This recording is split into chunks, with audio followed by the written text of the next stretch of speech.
मेरा नाम डॉक्टर आमिर गज़नफ़र है। मैं कलसूम इंटरनेशनल हॉस्पिटल इस्लामाबाद में कंसल्टेंट जनरल सर्जन हूँ।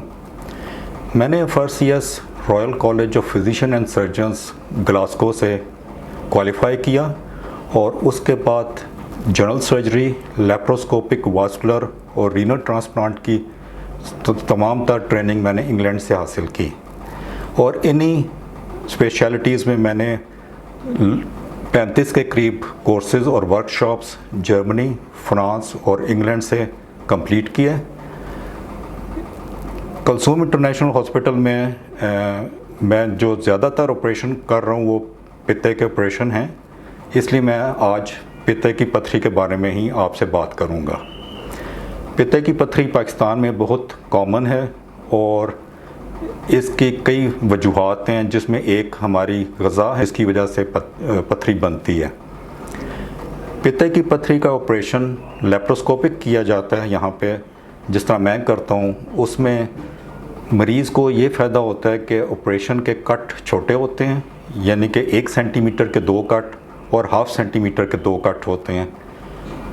छोटे कट होने की वजह से पेशेंट की रिकवरी बड़ी जल्दी होती है और एक रात सिर्फ हॉस्पिटल रखा जाता है।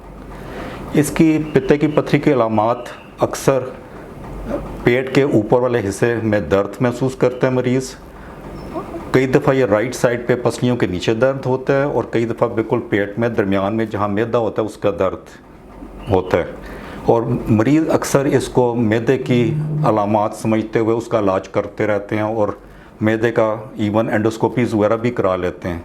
लेकिन जब इन लोगों में हम अल्ट्रासाउंड करते हैं तो कंफर्म होता है कि पित्ते की स्टोन की वजह से सारी तकलीफ़ थी। जैसा मैंने पहले बताया कि पित्ते का ऑपरेशन लेप्रोस्कोपिक, जिसको लोग आम ज़ुबान में लेज़र का ऑपरेशन भी कहते हैं, इसमें 1 सेंटीमीटर के 2 कट और हाफ सेंटीमीटर के 2 कट होने की वजह से पेशेंट की रिकवरी बड़ी जल्दी होती है और 5-6 घंटे के अंदर अंदर वो चलना फिरना भी शुरू हो जाते हैं और खाना पीना भी शुरू कर देते हैं। पित्ते की जब पत्थरी पित्ते के अंदर हो तो उसकी सोजिश कर सकती है। पित्ते की सोजिश की अक्सर दर्द राइट साइड पे पसलियों के नीचे होती है, लेकिन अगर खुदा न खास्ता यही पित्ते की पत्थरी अगर डक्ट में चली जाए तो उसको बिलरी कॉलिक होती है, जो कि शदीद दर्द होता है मैदे के हिस्से में और ये बैक को भी जाता है। बिलरी कॉलिक में अक्सर स्टोन पास हो जाते हैं, लेकिन अगर ये स्टोन डक्ट के अंदर रह जाएं तो उसकी वजह से मरीज़ को यरकान हो सकता है या एक्यूट पेंक्रेटाइटिस की अलामात ज़ाहिर होती हैं।